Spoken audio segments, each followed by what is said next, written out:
Ladies and gentlemen, welcome to the Candidate Forum. If I can have you all take a seat, that would be great. I'm going to turn this mic up just a little bit. And I'll sign that. If anybody who's out in the hallway wants to have a conversation, we actually have a mic out there. We'll be recording it and sending it to Santa Claus.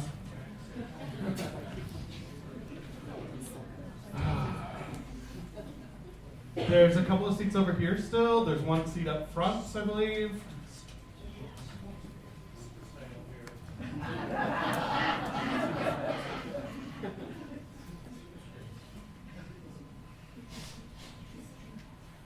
We should have got the Civic Center.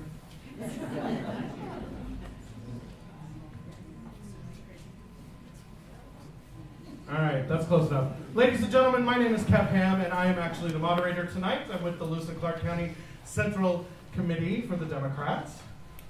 We are very excited to have all 5 candidates here tonight.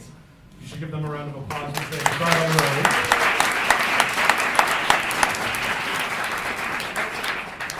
As you can see, Terrell is handing out pieces of paper and pencils. If you have a question that you would like us to consider, we have 2 open question slots that we will be deciding on while the other questions are being answered. So, first off, I would like to introduce Mr. George Quintana, who is the Democratic State Committeeman for Montana. National Committeeman, sorry. Welcome all. First off, before we get too started, let's start with the Pledge of Allegiance. If you all stand and join me. I pledge allegiance to the flag of the United States of America and to the republic for which it stands, one nation, under God, indivisible, with liberty and justice for all. As Kevin said, my name is George Quintana. I represent Montana on the Democratic National Committee, where I am also Vice Chair of the DNC Hispanic Caucus and on the Resolutions Committee. This is going out live, so everyone please keep your voices down, take it out in the hall if you want to. I'm going to give a quick DNC update because things are changing at the DNC, and then we'll hand it over to the candidates. No more than 2 minutes. First of all, Chairman Tom Perez and Co-Chair Ellison have made a huge investment in state parties. We've raised the amount that state parties get every month to $10,000 from $7,500 a few months ago, which is $120,000 a year, which may not buy you much in California, but it definitely makes a big difference in Montana. The DNC has also started a state party innovation fund. It's a $10 million fund, and states will compete for funding through that. They're looking for innovation. They're looking for grassroots organizing. As part of that, they've done an assessment of all 57 state and provinces, colonies, I don't know what you call it, territories. The hell with imperialism. And as part of that, there's an Every Zip Code Counts program. The DNC is invested in races all across the board. We've seen this. We have flipped 33 states, including red districts in Oklahoma. Maybe you heard about that Alabama race where we picked up a Senate seat. You can cheer.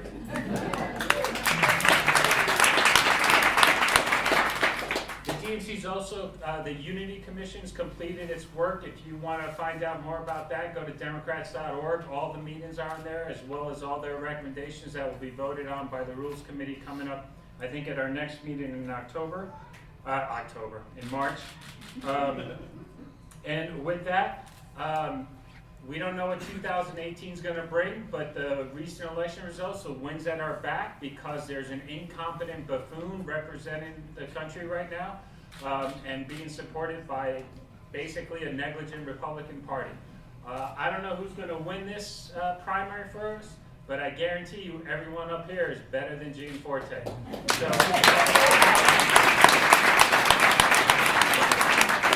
and if you have any questions about the DNC or what they're up to, feel free to find me. I'll be here for the event, and you can find me online. I'm easy to find. With that, I'll hand it back over to Kev, and good luck to all the candidates tonight. Thanks, George. So I'm going to introduce our candidates. They sent me some bios, and we'll start with Jared Pettinato. He was born and raised in Whitefish to a railroading family, and he obtained his mathematics degree from the University of Montana. After attending Stanford Law School, he returned home to clerk for Justice W. William Lepart on the Montana Supreme Court. He later served at the United States Department of Justice from 2008 to 2017. The United States trusted Jared with $16 billion worth of projects that included public lands, wind farms, highways, and public rail. Those projects include travel plans and the forest health projects on the Helena, the Lewis and Clark, the Gallatin, and the Beaverhead Deer Lodge National Forests. The courts ultimately adopted his interpretation of the Montana Wilderness Study Act. Jared is currently practicing law and starting a nonprofit called Citizens for Constitutional Integrity. Jared is our first candidate.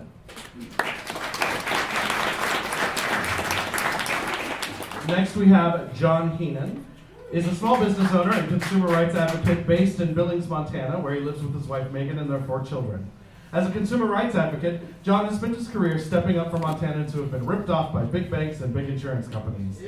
In addition to his work as a consumer rights advocate, he also has been deputized by the state of Montana to prosecute dark money cases, the most notable being former state legislator Art Whittick, I shouldn't laugh, but I'm going to, who was found guilty doing the bidding of the right-to-work / anti-union, anti-worker dark money group. Since announcing in early August, John has traveled the state of Montana from Sydney in the east to Kalispell in the northwest. Meeting people is the heart and soul of his campaign.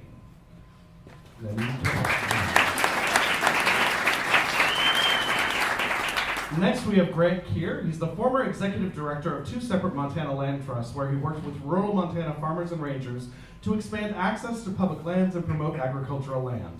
He was trained as a scientist who worked as a well site geologist on natural gas rigs, and also as an engineering geophysicist. Keir is a proven bridge builder, probably literally,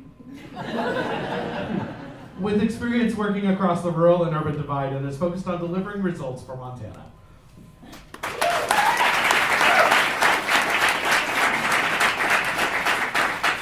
Next, we have Kathleen Williams. Kathleen has a 33-year career in natural resource planning and policy. Among other roles, she has been the statewide program manager for water resources at the Montana Department of Fish, Wildlife, and Parks, and executive director of the In-Stream Flow Council. She currently works for Western Landowners Alliance, an organization of conservation-minded farmers and ranchers in the North American West. She served 3 terms in the Montana legislature. During her tenure, she was vice chair of the Agriculture and Taxation Committees. She also served on the Reserved Water Rights Compact Commission, the Natural Resources Committee, and as a delegate to the Pacific Northwest Economic Region, coordinating trade policy and relations with Pacific Northwest states and Canada. She was a member of the Helena City Parks Board. She sang in the Helena Symphonic Choir and the Helena Chamber Singers. She currently lives in Bozeman with her German wire-hair pointer, Danny.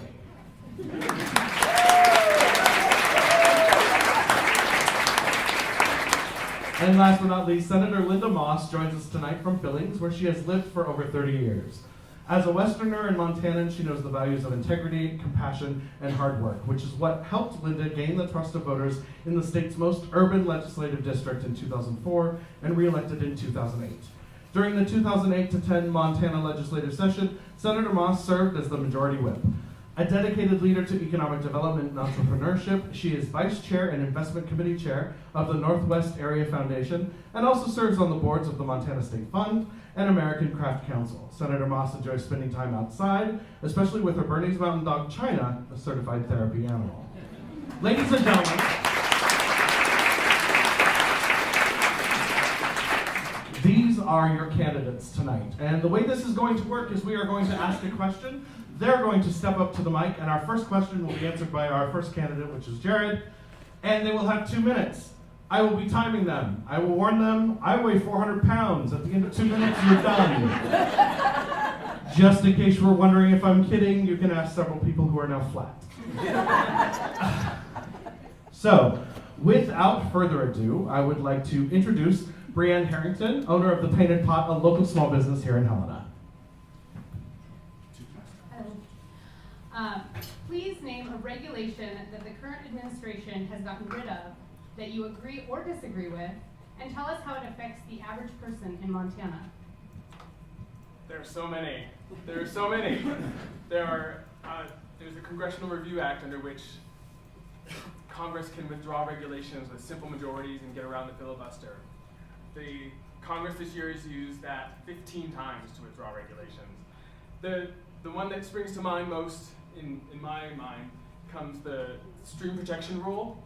The Office of Surface Mining, Reclamation and Enforcement issued that regulation. They updated their regulations that were 30 years old to bring together the newest science so that they could regulate and investigate and understand the impacts that surface mining has on our surface resources, our streams and our rivers and our lakes. And I knew some people who worked on that, and it was going to do a lot to help make sure that the mining that we do doesn't impact our federal land, our public lands, and our resources that we use here in Montana. The mine tailings can fall into streams and pollute down, miles downstream and impact our rivers where I fish and where we canoe, and that's the number one regulation I'd like to see back. I'd like to see the office reissue that or some way to restore that so that we can have stronger protections for our public lands. Thanks, everyone.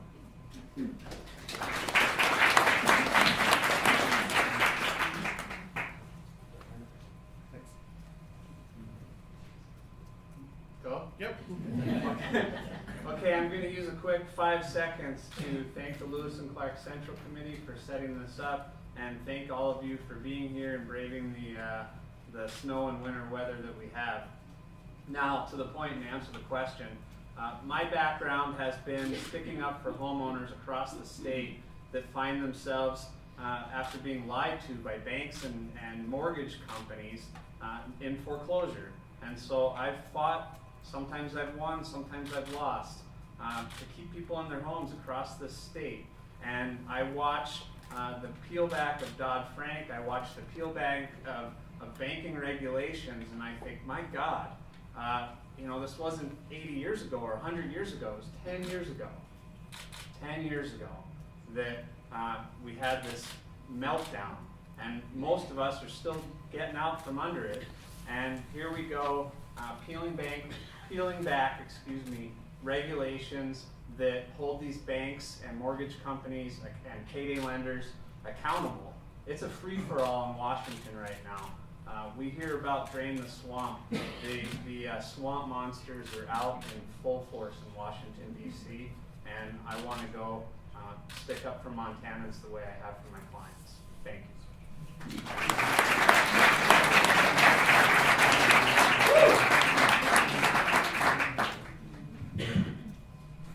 My name is Grant Keir. So one of the regulations that I think has been unfortunately rolled back was an increased, a regulatory increase to protect against volatile inorganic or organic compounds in paint solvents. Why is that important? Because I think that hardworking Montanans every day are going to work in places where they need to know that they're safe in the workplace. Our painters, people who are painting our vehicles in auto body shops, people who are painting our houses, people who are painting the insides of our schools have got to know that when they go to work and they're doing the hard work to make our lives better, to improve our schools, to improve our homes, to take care of our services, that they're safe. That's what regulations are meant to do. Our government has a fundamental right or fundamental responsibility to protect citizens and keep them safe. Fundamentally, that's what our regulatory framework is about and has to be about, to make sure that when we go to work, whether we open the tap and drink water or we're driving across a bridge, we know that we're safe when we're out working, driving, traveling, drinking in Montana.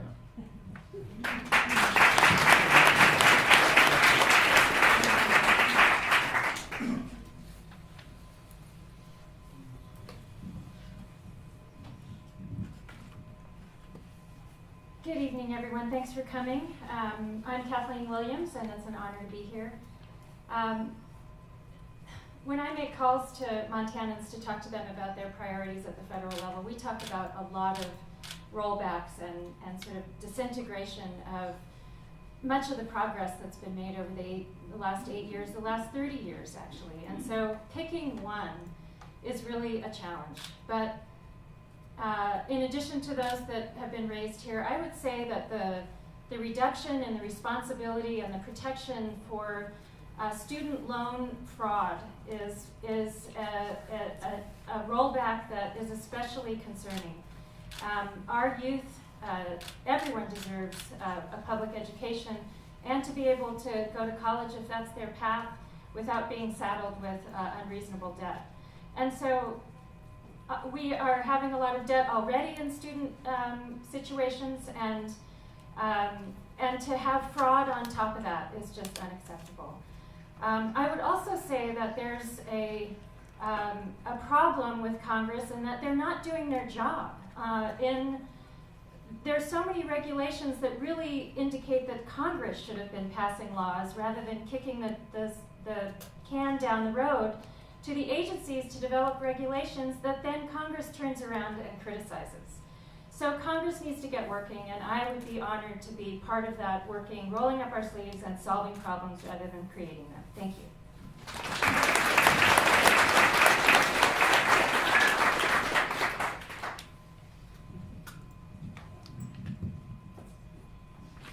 You are awesome.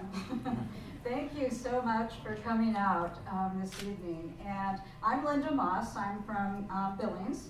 And I wanted to give a shout out to your new mayor, Mayor Collins. I don't know if he's here or what.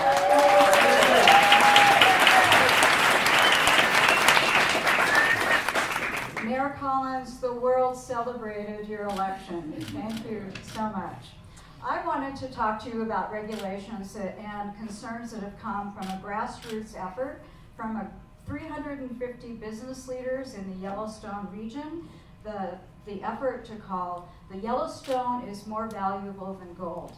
And that's an effort of business leaders, community leaders that came together in the Livingston, Gardner, across the Absaroka Beartooth Wilderness area to talk about the impact of mining that's proposed to happen near Chico Hot Springs. How many of you've gone to Chico? You know it's on the National Register. It borders one of the most remarkable landscapes in the state. Our state seal, Orally Plateau. Gold and silver. Certainly mining is part of our history and our tradition, but we've also seen the environmental degradation that happens with mining, and it can be done in a wise way. Stillwater Mine has a good neighbor policy. So as your Congresswoman, I will work at the grassroots level, work at the community level to bring together business, nonprofit, government, to talk about good neighbor policies and how our connections are stronger than our differences, and we can address the issues of natural resource development in Montana.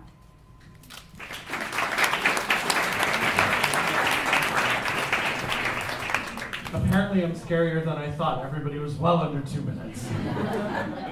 Our next question is going to come from Nick Griffith, who's a board member of NARAL Pro-Choice Montana.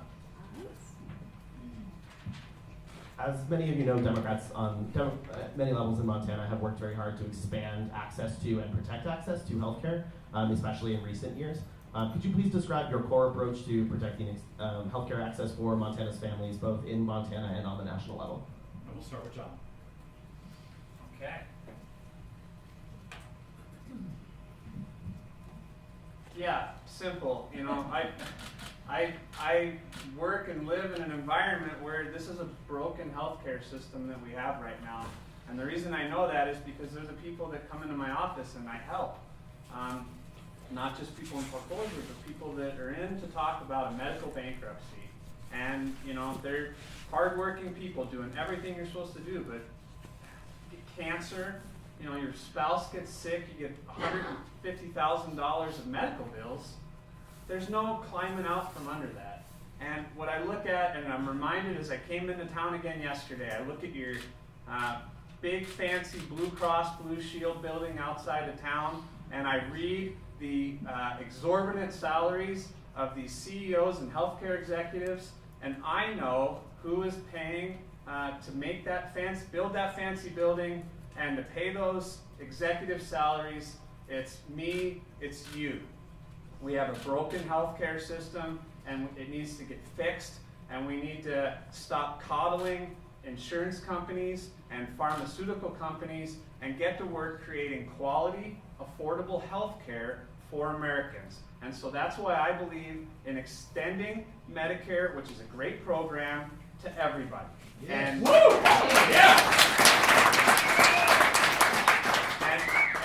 and as your representative in Congress, I will sponsor that legislation. I will work tirelessly on it, and I will not take a dime from health insurance executives and health insurance lobbyists that want to pay off the people in Washington, D.C.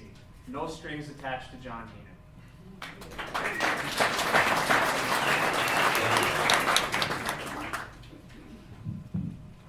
Thanks for the great question. So I was raised by a single mom, and one of the reasons that we were able to get through growing up, my brother and I, is that my mom had a good job as a nurse, and that meant she had a good paycheck, and meant we had access to health care. When I was sick, or my brother was sick, or my mom was sick, we walked into the clinic where she worked for 40 years, and somebody took care of us. That's the kind of health care every person in Montana deserves. Yes. We absolutely need universal coverage. I think that we need to get to work right now, and my goal in running for Congress is to work on fixes immediately when I get there in 2019. Not to wait to see who's president in 2020, but get to work in 2019.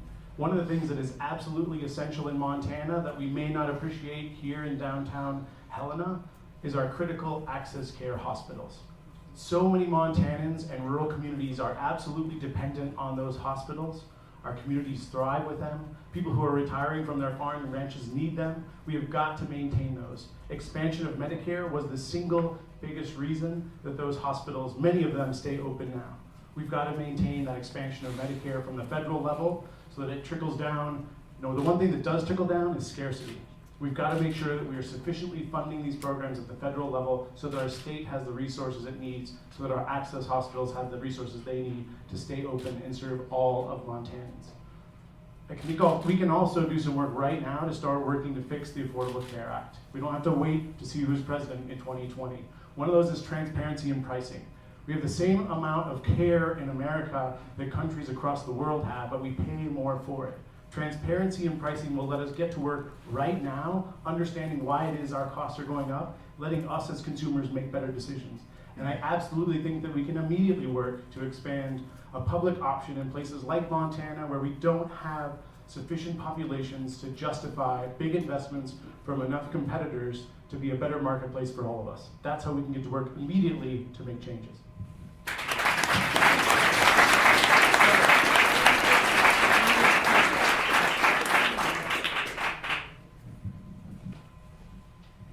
So core approach. I agree with my colleagues up here. We do have an absolutely broken healthcare system, and people are facing bankruptcy due to $62,000 in premiums and co-pays without even getting any service. So it is broken. Let me see if I can run through this. So in my legislative career, I had success in advancing policy that increased access and affordability of healthcare, and that was in a partisan environment while in the minority. So I fought these battles, and I look forward to fighting them in Congress. What do we need to do immediately? We need to stabilize the individual market.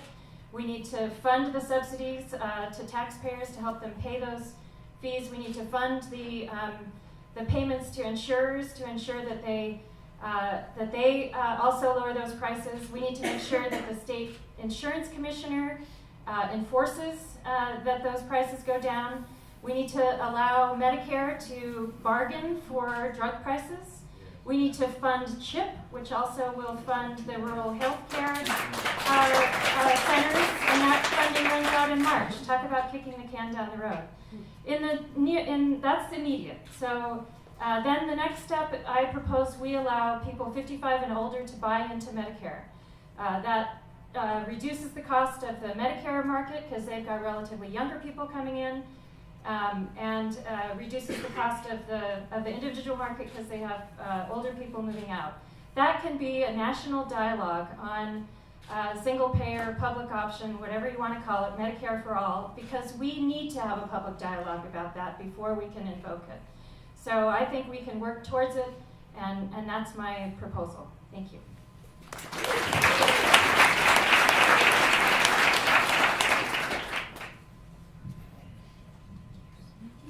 Was it okay if I just say ditto? Now, I think you'll agree that we all share these democratic values in Montana. And in just a few years, our state will have the 4th oldest population in the country. And what does that mean? It means that we will have this gap in our state between the individuals that can access Medicare and the individuals that are on Medicaid, and an older population that perhaps is in that marketplace where they're a business owner, or they're required to have they have their own private insurance. And how do we help people navigate that gap? Well, I think the possibility is perhaps to lower the age for Medicare, but certainly we have to look at how do we sustain Medicaid. I had the opportunity, I worked with individuals from the UK, Scotland, New Zealand, and Australia, Canada, countries that have primary care and available to them through universal health care or government subsidized health care. Their primary platform in those systems, access to primary care, access to negotiated pharmaceuticals, a pipeline of primary care physicians, so a medical community that supports education, that provides those primary care physicians. And then also the opportunity for people to have, perhaps if they choose, a supplemental insurance. So, one thing that I did, just quickly, is I was able to amend the Montana's Older Americans Act to include one of the primary principles of the Canadian healthcare system, which is accountability. So we have a little bit of the Canadian healthcare system in our Montana public healthcare.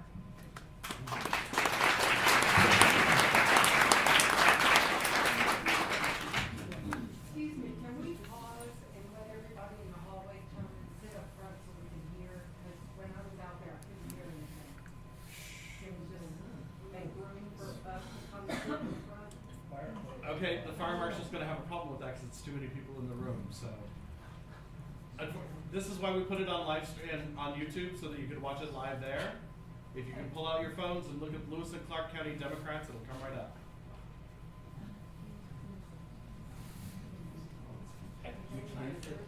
We can't have that many people in here. I'm sorry, the fire marshal.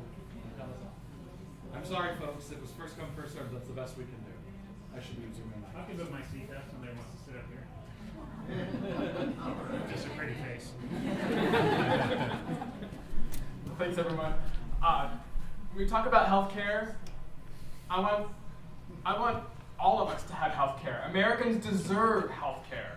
That's part of why we created the United States of America, so that we could pursue happiness. And that means feeling healthy.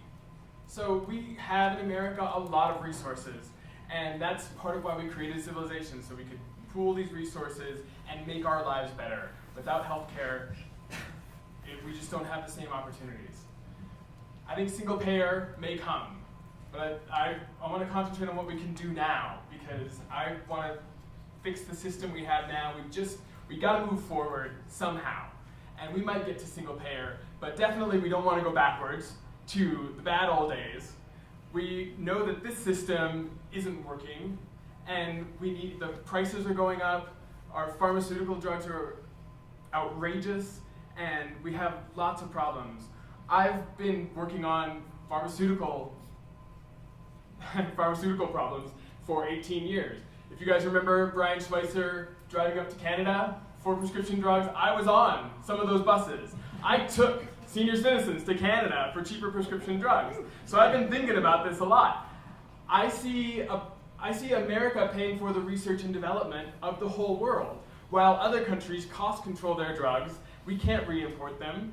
And I see an opportunity for us to tell the pharmaceutical companies that we're not going to pay more than you were charging in other countries, and we need other countries to pitch in. Thanks, everyone.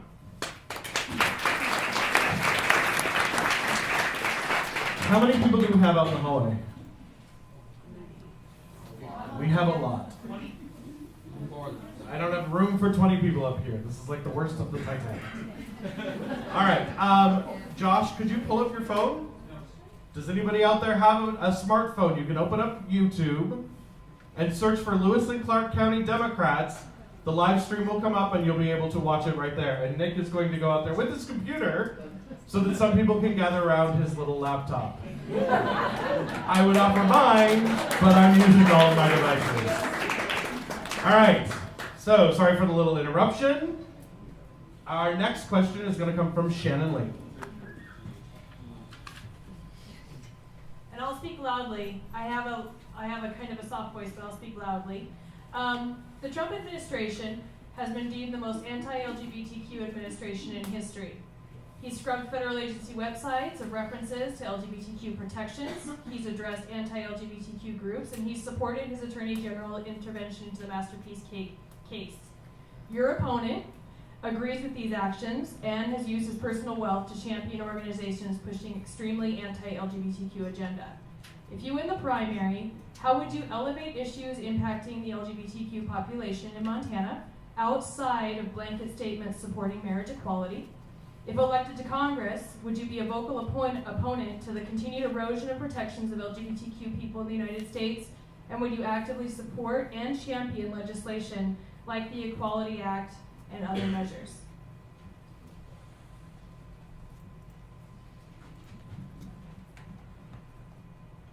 Okay, so I am a white, heterosexual male in the United States of America.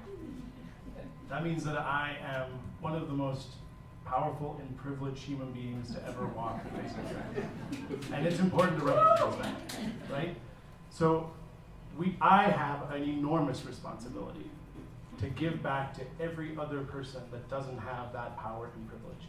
One of the huge motivating factors for running for this office was understanding that my life, despite working really hard, has been afforded many opportunities just by that simple fact. There is no room for hate in this country. There is no room for hate on this earth.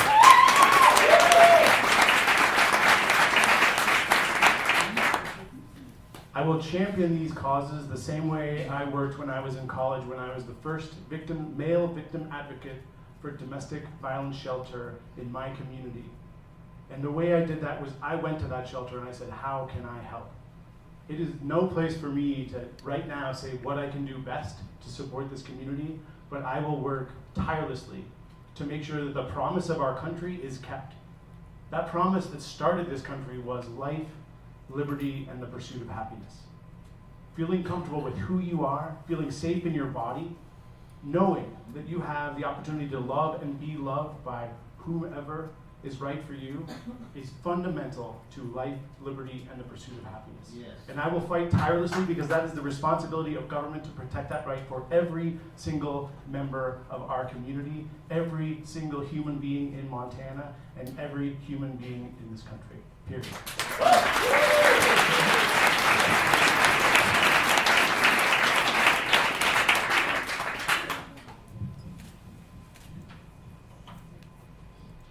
So all Americans deserve the right to live in dignity with respect and to be able to pursue a rewarding and safe life.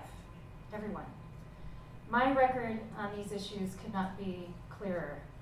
I don't only talk about these, but I've lived them in the legislature. I'll give you two examples. One is that there was a bill that would have eliminated local jurisdictions' ability to pass non-discrimination ordinances. It was focused on Missoula. A lot of the discussion was all about Missoula. And I was a freshman. I looked around and I said, why isn't anyone standing up for the full state? Our town of Bozeman was working on a non-discrimination ordinance. So I watched, and often freshmen are told, listen, don't speak. But I couldn't let that happen. So I stood up and I said, hey, this isn't just about Missoula. Bozeman's working on this too. And what happened to local control? I thought you guys all were interested in local control. So that bill eventually failed, and I do think that by broadening the dialogue on that and being brave as a little freshman, to stand up and say something really had the effect of now many communities, well, not enough, but communities in Montana having their non-discrimination ordinances. So I was glad to help in that regard. The second one is that I feel like I gave the death knell, basically, to a religious freedom bill. That you got to bake the cake for the couple kind of bill, or you can decide not to bake a cake for a couple, depending on how you feel about that couple. So there was back and forth, and I was watching in the back of the room and thinking, you know what, this isn't going anywhere. So I stood up and I talked about a broader issue, about the fact that... Time's up. Oh, I'm sorry. It died.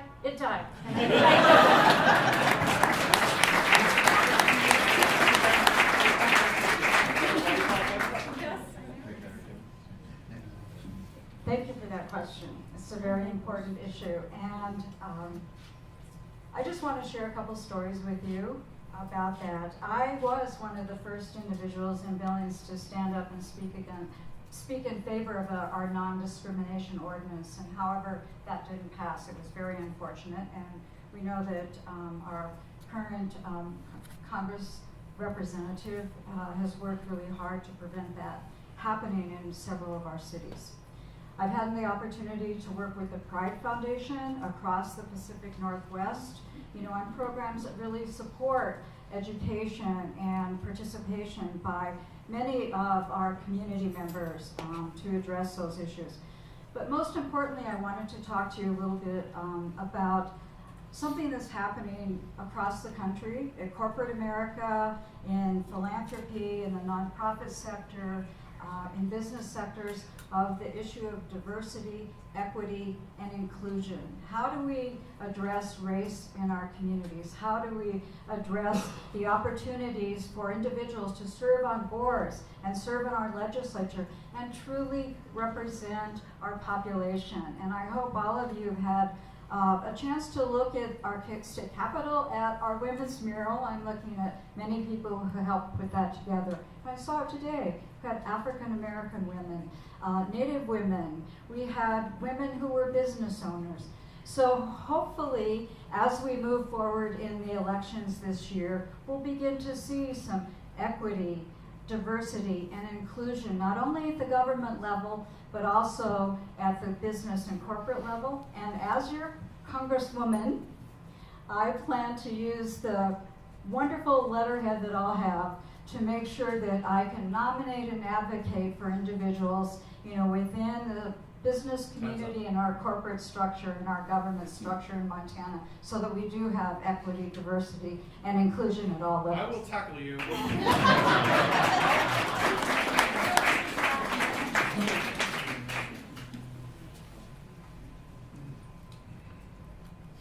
I'm a constitutional lawyer, so for me, it makes me furious to see the United States government advocating something that violates the Constitution.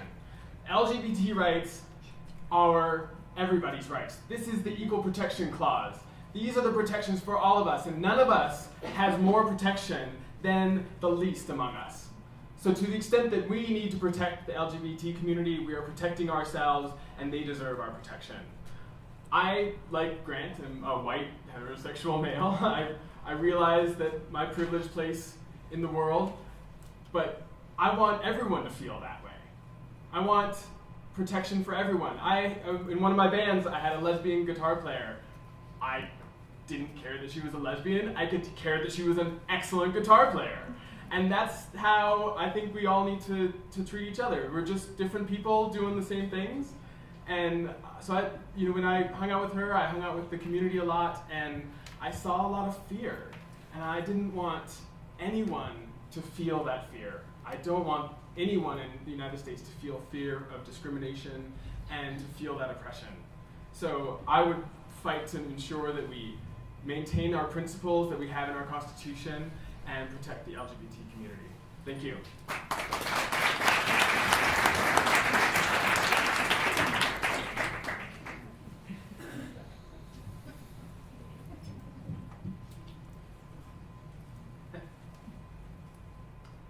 it's the LGBT community, it's all these communities that we watch the politics of hatred, of bullying.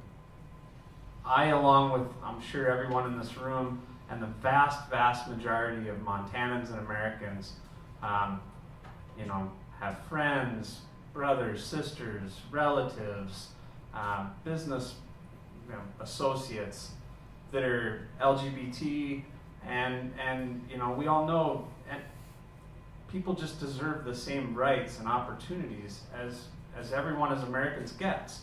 And so, to answer the question, would I support the Equality Act? Absolutely, because my friends in the LGBT community, they don't want more, they just want the same rights as every American gets. And that's what the Equality Act delivers. So access to credit, fair access to fair housing, making sure that laws that say that you can't discriminate on the basis of race or gender or religion also should be extended to sexual orientation or gender choice. That's basic stuff, and it makes me sick to watch politics of dividing us as Americans that our president engages in, that the Republican Party engages in, and that our representative Greg Gianforte engages in. And so I want to call him out, call them out, and say, we're better than this. Enough of this. Right on.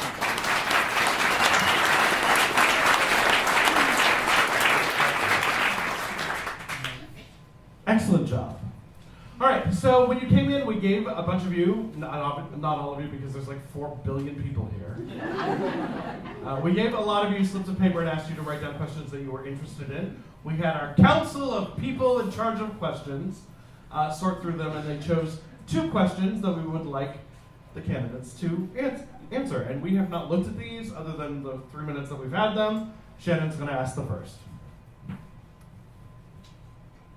How would you aim to reduce inequality on Montana's Native American reservations?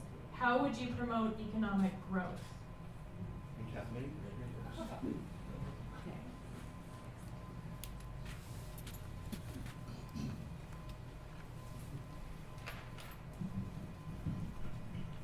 Great question. Thanks for asking that. Our Native American neighbors are a critical part of our heritage and both our history and our opportunities and responsibilities moving forward. They're all different, 7 reservations, multiple tribes on each. It's been a pleasure in the legislature to get to know many of those Native American representatives, to work on issues important to them and to all of us, and to have success. So what's important, American Indian education for all has been something that I've been a strong supporter of. We all need to understand this heritage and the importance. The reservations are often a place of addiction and poverty and lack of opportunity, lack of hope. That's embarrassing for us as a state and for us as a nation. We need to turn that around. We need to give them opportunity and understand their interest in self-determination and the uniqueness of their interests in making their futures better. So I look forward to, in addition to visiting with all my tribal colleagues to date, to meeting more, to traveling to all the reservations. I do think that each reservation has a lot of potential. They all have tribal college. Well, most of them have some level of tribal college, which is a real bright light. We need to support those. We need to support economic development and creativity.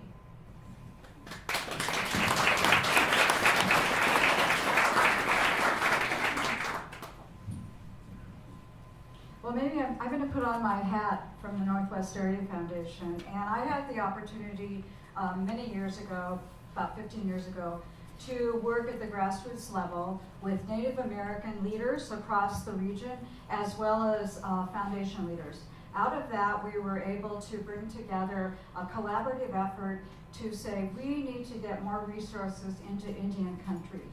Now, as a foundation, the Northwest Area Foundation provides 40% of our grant making to Indian country across 8 states. And as an example, and how to work within Indian country and the work of tribes and native nonprofits, we just announced a $5 million initiative working with native-led community development financial institutions. And those institutions provide small business loans, home ownership opportunities, as well as financial education for tribal members. So it's a way to bring capital into Indian country. There are shovel-ready projects in Indian country, and it's important to work within the financial industry to make sure that they understand the economies and the opportunities, and also the barriers that are there to investing in Indian country. There are remarkable young leaders that we see emerging in Montana, and I will work very hard to make sure they have leadership opportunities and all the opportunities they need to prosper in their tribal communities.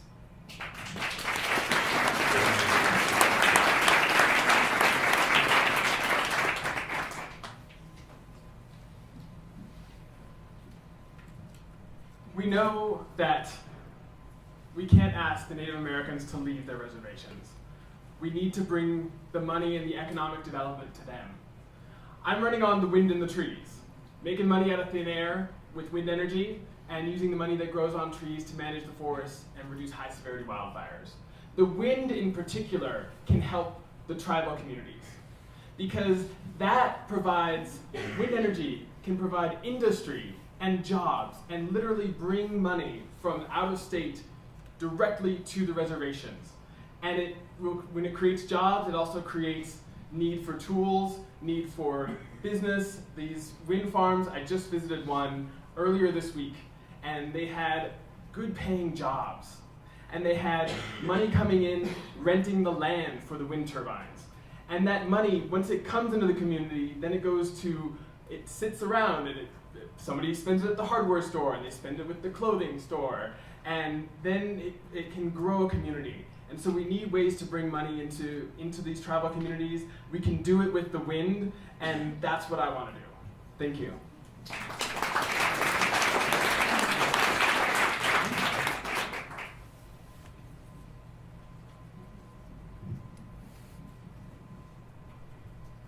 Yeah, all really great points that my colleagues here have raised. I mean, I think, you know, the short answers, listen, right?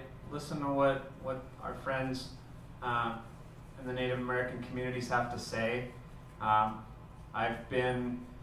admitted in Northern Cheyenne. I've practiced law on the Crow Reservation. I've had lots of clients in those reservations. Since I've announced, we've been to, I think, 5 now of the reservations, and we're going to hit them all, and we'll be back through and back through. And I think, you know, politicians showing up and saying, "Hey, I'm John Heenan. Let me tell you how you ought to run your reservation." They've heard that story before. You know, so I think listen and care about our friends in those communities and uplifting, because there's tremendous poverty in some of the reservations, tremendous unemployment. So invest in education, invest in infrastructure. You know, a lot of these businesses that we talk about, we can't get them there without internet and just basic infrastructure for a business to set up. So invest, care, listen, and you know, that's the job of a representative, right? Whether it's in Indian country or anywhere, it's to listen and then go back and fight. Thank you.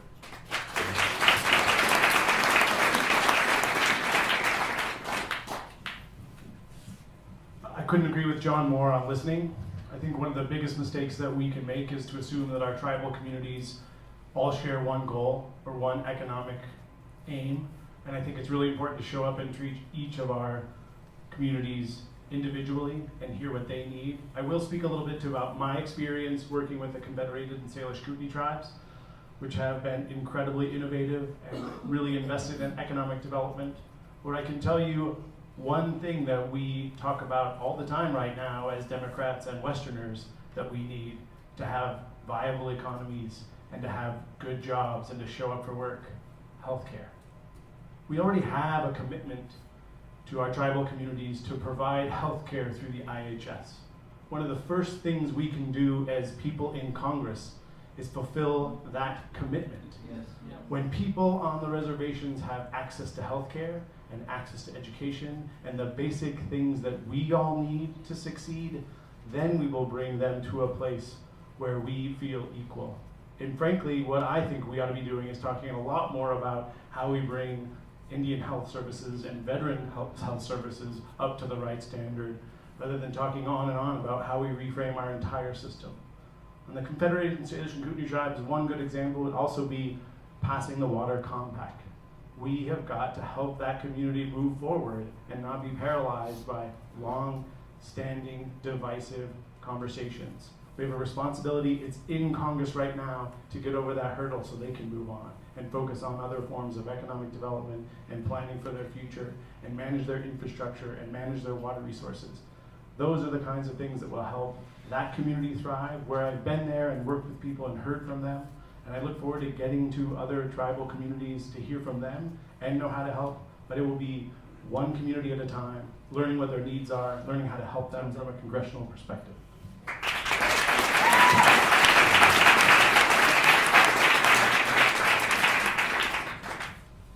And Bree will ask our final question of the evening.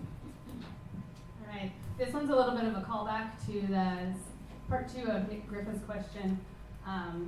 In light of the frequent attacks on women's health by this administration and congressional Republicans, as well as the Me Too movement that has been going strong now for a few months, what actions will you take to both preserve and expand women's rights?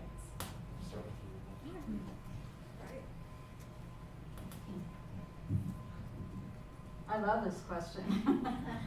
I was inspired by the Women's March. I have my resistance pin. Everybody see that? So that was remarkable to see 10,000 women, men, children, grandmothers, grandfathers show up and say, you know, we matter, our voices matter, and we care about women's issues. As your congresswoman, I will take that to the halls of Congress with me. I have worked all of my life on those issues of diversity, equity, and inclusion to make sure that all of our institutions represent the populations, women, grandmothers, daughters, aunties. So I will make sure that our voices are heard, that we can march in Washington, we can march in Montana, and we can work together on all of those issues to protect women's health care, access to affordable child care, access to health care for all of our kids, the CHIP insurance funding. So I will be there. I've been there with you, with all of you, my whole life. So I invite you to be part of my journey. Thank you.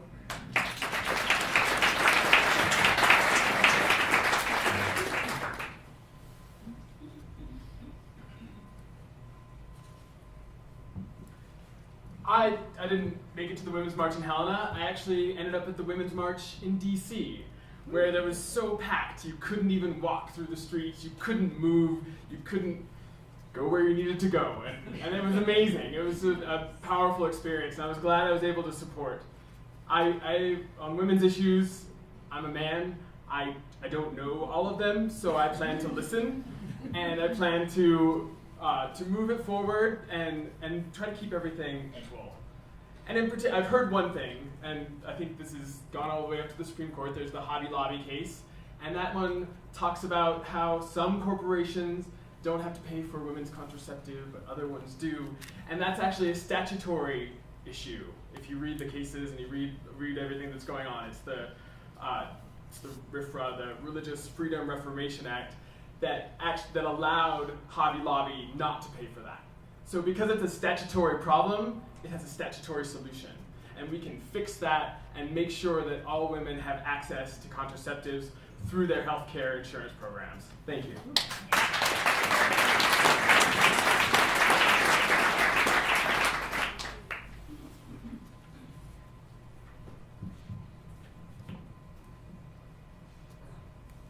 part of my success, or frankly more than part, a huge part of my success has been being surrounded by strong women. I wish my wife Megan were here. You would know clearly that I am who I am because of Megan. And when I go to work, my law partner is a strong woman. And so, that helps me see an environment where women aren't treated fairly. They're certainly not treated fairly in the workplace. They're not treated fairly when they get their paychecks, and on a whole host of things. And you're right. Whoever asked the question, it's an assault, right? There's a full throttle attack on Planned Parenthood. There's absolutely, by our representative, an effort to completely defund Planned Parenthood, which is economically stupid, because it's stupid. And so if you give me the honor of letting me represent you, I will be a fierce advocate for women. I will be a fierce advocate for funding Planned Parenthood and for holding corporations and others accountable when they engage in pay discrimination, gender discrimination, thank you, all those things. So, yeah, fair is fair. Yeah.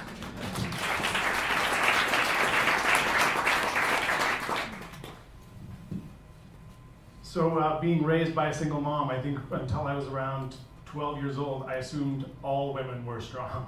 And, You were right.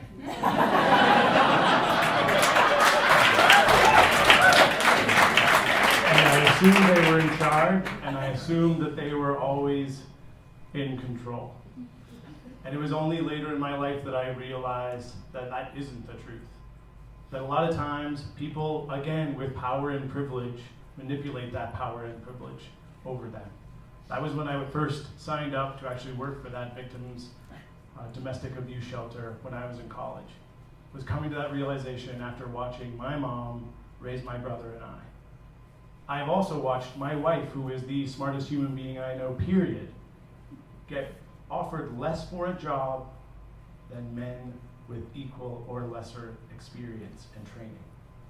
So one of the things that I will do is fight absolutely for equal pay. I think that trying to reinstitute the power of the labor movement is a critical thing for us to think carefully about. Making sure that people are empowered in the workplace, making sure that whistleblower policies cover sexual discrimination and sexual assault, so that somebody always has somebody to go to that isn't their supervisor, that isn't in the workplace, that there's a safe place to go to file complaints.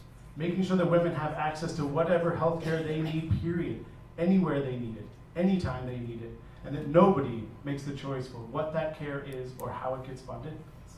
And making sure that we are modeling. This is not a fight that women should be in alone. As men, we have to stand up, and when we see things happening that aren't right, we have to say so. And when we behave in front of other men, we have to behave the way we know we should to respect women, all women.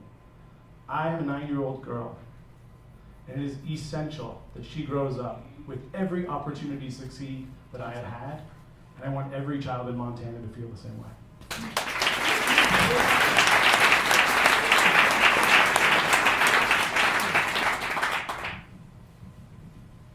So, boy, how do you get this into 2 minutes? But first, I want to thank all the women that went before me, that paved the way for me to be able to stand here as a woman running for to be your congresswoman. Thank you to all those women who fought so hard.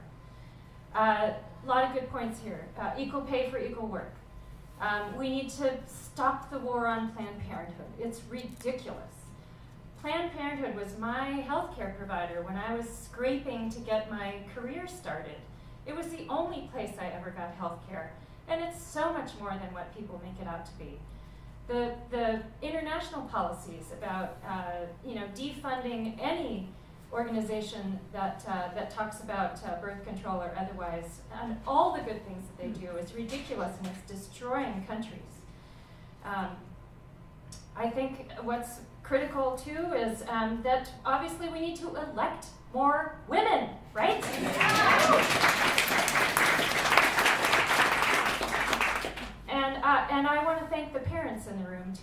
because I know you're raising children that will treat men and women and all people equally and foster their success in the future. So, so much we can do. I'll also say that my record in the legislature was strong on these issues. I got up on a very difficult bill that was a parental consent bill, and I absolutely bared my soul to try and defeat that bill. It did make an effect. It made the bill not quite so bad, but I have a strong record on these issues, and I look forward to taking that to Congress. Thank you.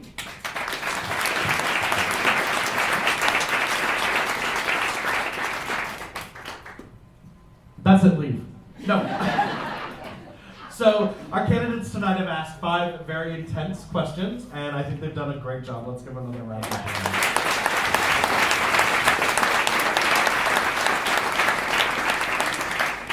When we put this together, we kept getting notes. How long is this going to be? 7 days. You're all stuck here? I hope you packed a lunch. The reason that I cut you guys off is because we wanted to keep it short and sweet, but we are going to now give you 1 minute each to go back to any topic that you want to talk about. We'll go through from Jared all the way over, and then we will go through and you will have 2 minutes to talk about why we should vote for you, because that is important, right? We want people we want to vote for. Yeah? I'm not crazy? At least not for that. All right, so Jared, if you'd like to, you've got a minute to discuss anything that we've talked about tonight or continue any of the conversations that I cut off.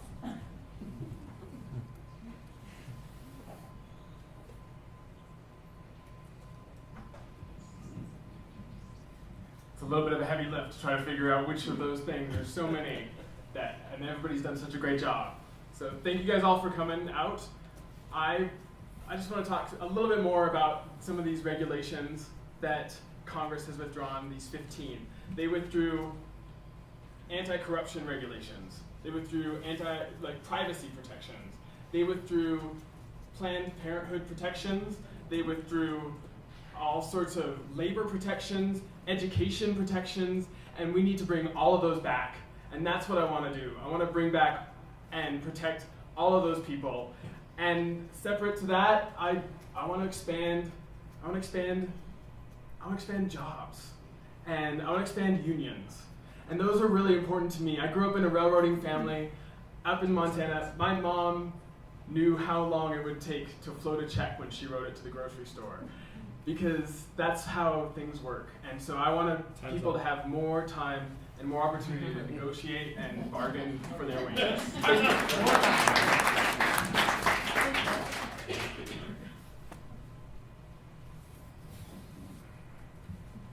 Go ahead. You're making me nervous over there. I should. Yeah, I want to go back to healthcare and expand it, okay? Next year's going to be a great year. These guys finally got the chance to govern, and they've shown us they lack the ability to. And all they can do is, grab into the piggy bank and take some for themselves before they get run out of town.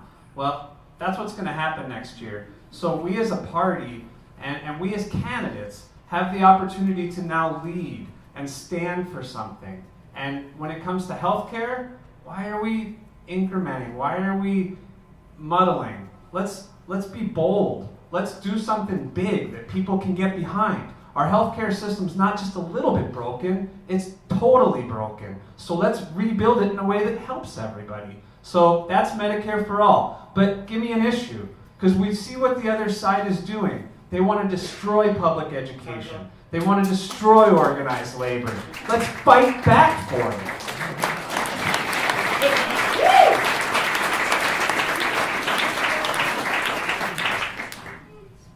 Go ahead.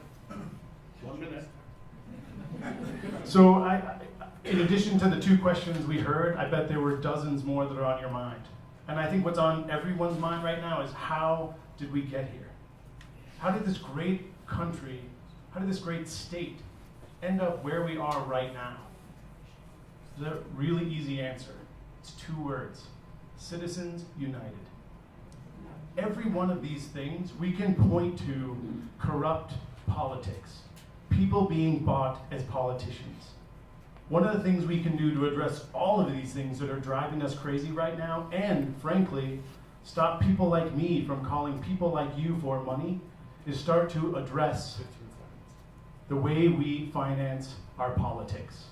I will fight as hard as I possibly can to change politics and the way that we fund politics today, to reform campaign finances, and to make sure we have greater transparency and nobody is buying the people who represent you in Montana.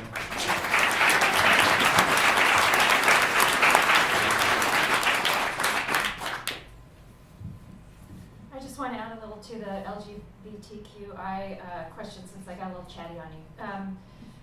So one of the things that I worry about in the federal government is that a lot of those protections that have been enacted are either in court decisions or are in executive orders. And we are seeing what's happening to our court system. And we are seeing what is happening to our executive orders. So we need someone that will go to Congress that will work to advance those issues and fight for those rights so that they don't get unraveled. I also want to add to the Native American comment or question when Grant mentioned the compact.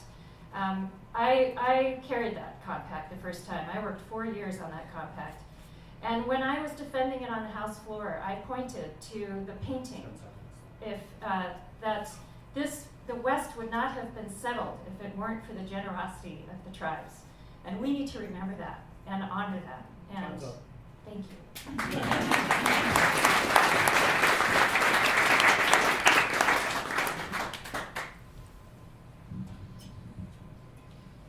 We're all starting to stretch the rules, right?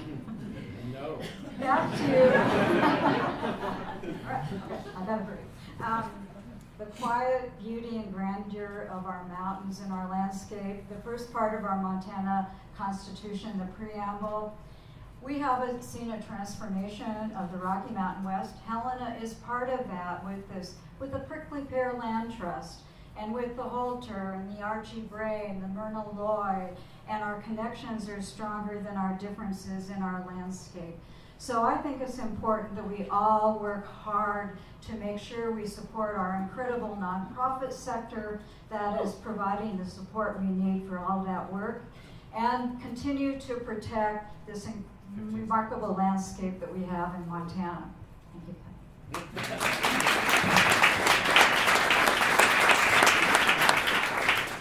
All right, this is the fun part. This is where they have to talk about themselves, which nobody likes.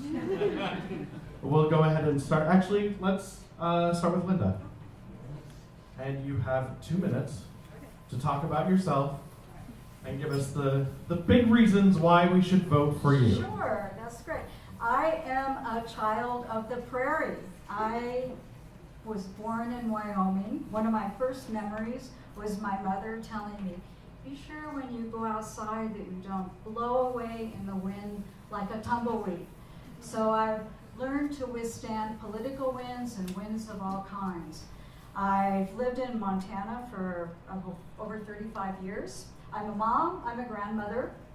I have over 30 years of working in public service, from the nonprofits to philanthropy to my work in policy here in Helena as a state senator.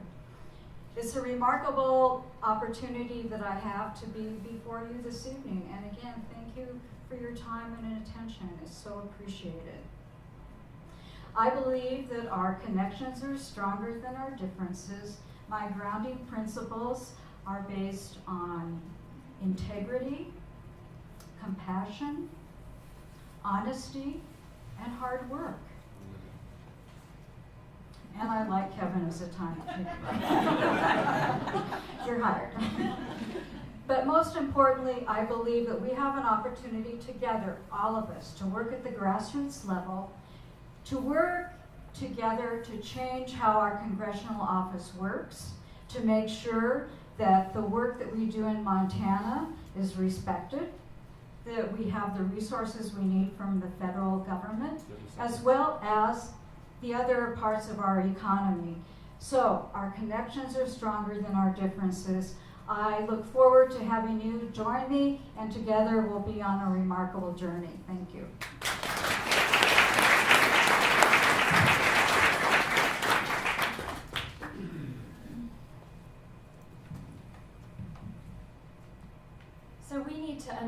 Greg Gianforte, right? He is not representative of Montana values. He's beholden to special interests. What we need is the most competitive candidate against Greg Gianforte in the fall. That's what we need.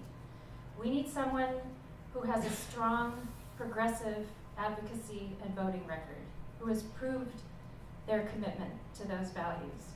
We need someone that maybe has been honored by the Chamber of Commerce. We need someone who has strong connections to the agricultural community. We need someone who's had success in the Montana legislature, fighting and winning on healthcare issues. We need someone who's created businesses. We don't want Greg Gianforte to have a monopoly on the business creation argument. My Local Food Act, which was a fun effort that took 4 years, has created 170 new businesses in Montana and over 2,000 new products. I can fight the business creation argument.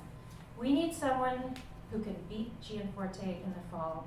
We need the most qualified candidate with policy expertise that knows how to make lobbyists work for them rather than the other way around. We need someone who can hit the ground running in DC because they've been tried by fire in the Montana legislature, a hyper-partisan, divisive, inexperienced location. Sorry to all my colleagues. And I would be honored to be that congresswoman and to feel that you felt that I was that candidate. Thank you so much.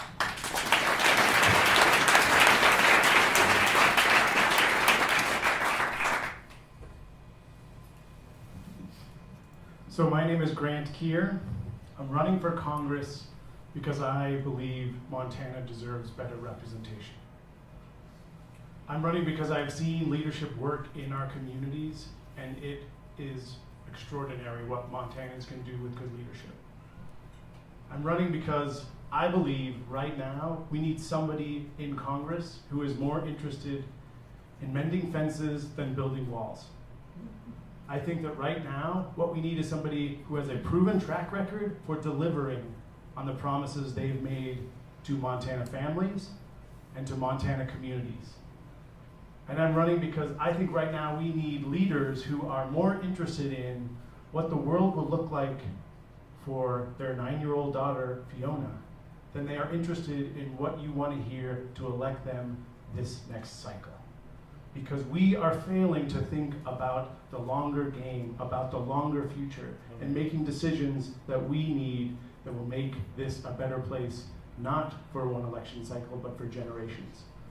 I have seen in our churches and synagogues, in our civic centers, in our union halls, in our community centers, Montanans sitting down with Republicans, Independents, and Democrats, rolling up their sleeves and solving real problems in their communities to make their lives better and their communities stronger. That's who we are in Montana. That is what the world needs right now. We can offer that, but we aren't doing it with Greg Gianforte. If you believe in that, I hope you'll believe in me. I want your vote for Congress, and I would want to represent the best of who we are in Montana when I get to DC.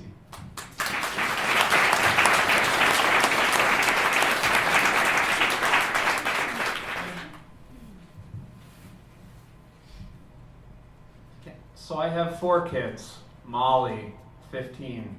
Liam, he's 12 years old. Matilda, she's 9 years old, and Sean, he's 6. And like Grant, I worry all the time as a father and a parent about what this state and this country is going to look like to my children. And, you know, we got to get this guy out. And so, you know, these are great people. Any one of these people would be a better representative than Greg Gianforte. Anyone in this room would be a better representative than Greg Gianforte. Truly. And so, you know, how do we get him out? It's going to be a good year next year. Don't worry about that.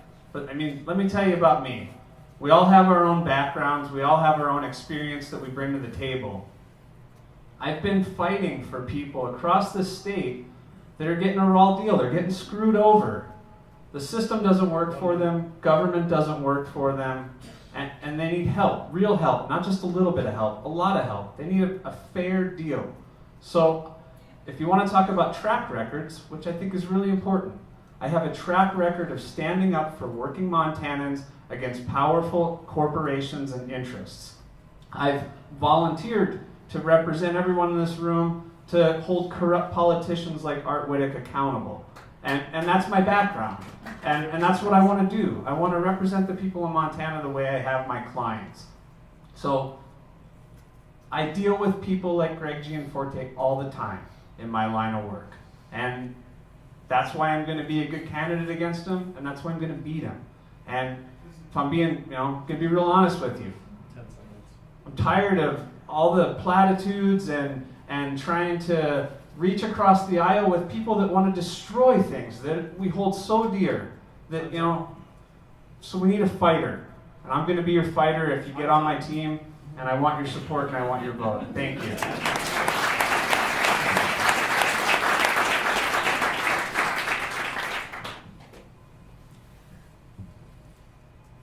You all have 2 questions before you. 1, who can beat Greg Gianforte? And 2, who can move Montana forward into the new future? I am the only candidate in the race, either side of the aisle, born and raised in Montana. 4th generation, railroaders, working class people. That's where I come from. I spent 9 years defending Montana's public lands. I know what's going on with how DC works. I can beat Gianforte because I can respond to his 2 best points. First, he sold a business for $1.5 billion. I saved taxpayers up to $1.5 billion just last year in emotion. And that was a case down in LA where they were throwing teams of lawyers at me.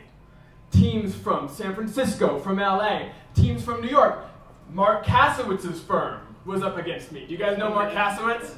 He's got another famous client.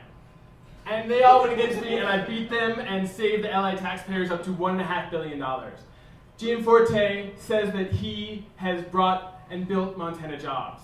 Well, great, that's in the past. What are you going to do now? He has no plans. I have plans.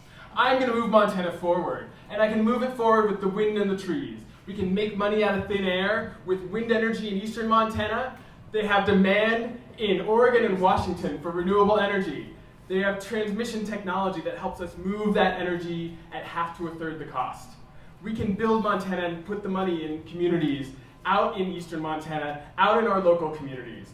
And with the trees, we can use the money that grows on trees to manage the forest to reduce high severity wildfires. We burned 1.2 million acres this year, and we don't have to do that forever. We can build jobs and build Montana for the future, and I'm going to do it, and we're going to do it together. Thank you.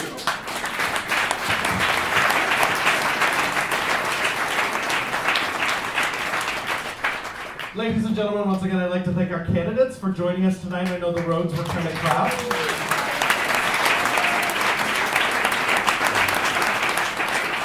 I would also like to thank our questioners, Breanne Harrington, Shannon Layton, and Nick Griffith, who exited to help some people be able to watch. I would like to thank Terrell and Don for sifting through all the questions to pick out the extra questions.